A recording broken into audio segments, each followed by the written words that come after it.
One day, James had to wait at Edward's station till Edward and his train came in. This made him cross. "Late again!" he shouted. Edward only laughed, and James fumed away.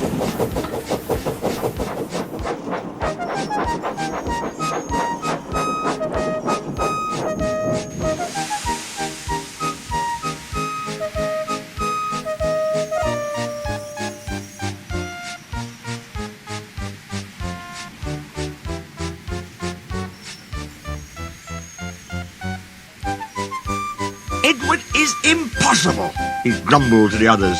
"He clanks about like a lot of old iron. He is so slow, he makes us wait." Thomas and Percy were indignant.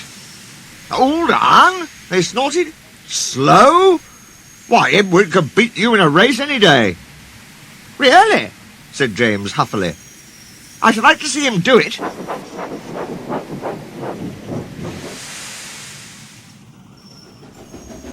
One day, James's driver did not feel well when he came to work.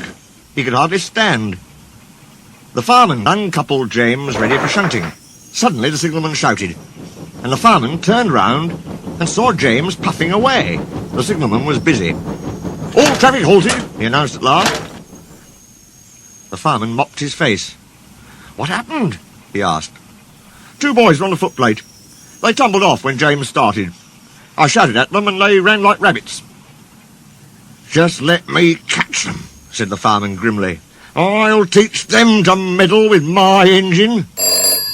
Both men jumped as the telephone rang. "Yes," answered the signalman. "He's here." "Right, I'll tell him. The inspector's coming at once in Edward. He wants a shunter's pole and a coil of wire rope." "What for?" wondered the fireman. "Search me. But you'd better get 'em quickly." The fireman was ready and waiting when Edward arrived.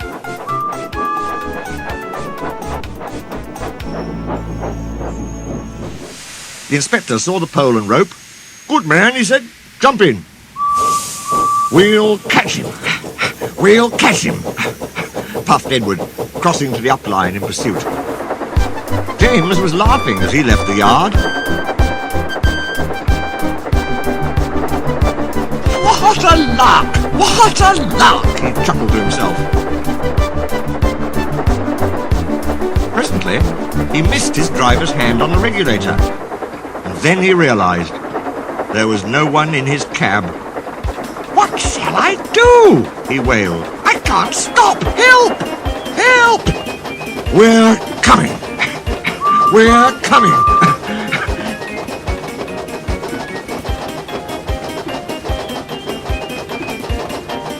Edward was panting up behind with every ounce of steam he had.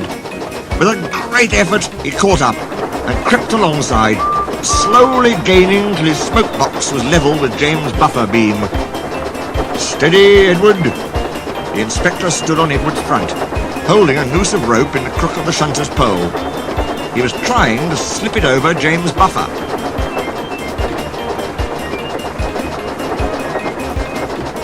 The engine swayed and lurched. He tried again and again. At last, "Got him!" he shouted. He pulled the noose tight, gently braking so as not to snap the rope. Edward's driver checked the engine speed, and James's fireman scrambled across and took control. The engines puffed back side by side. "So, the old iron caught you after all," chuckled Edward. "I'm sorry," whispered James. "Thank you for saving me." "That's all right. You were splendid, Edward." The fat controller was waiting, thanking the men warmly. "A fine piece of work," he said. "James, you can rest, and then take your train. I'm proud of you, Edward. You shall go to the works and have your worn parts mended." "Oh, thank you, sir," said Edward happily. "It'll be lovely not to clank."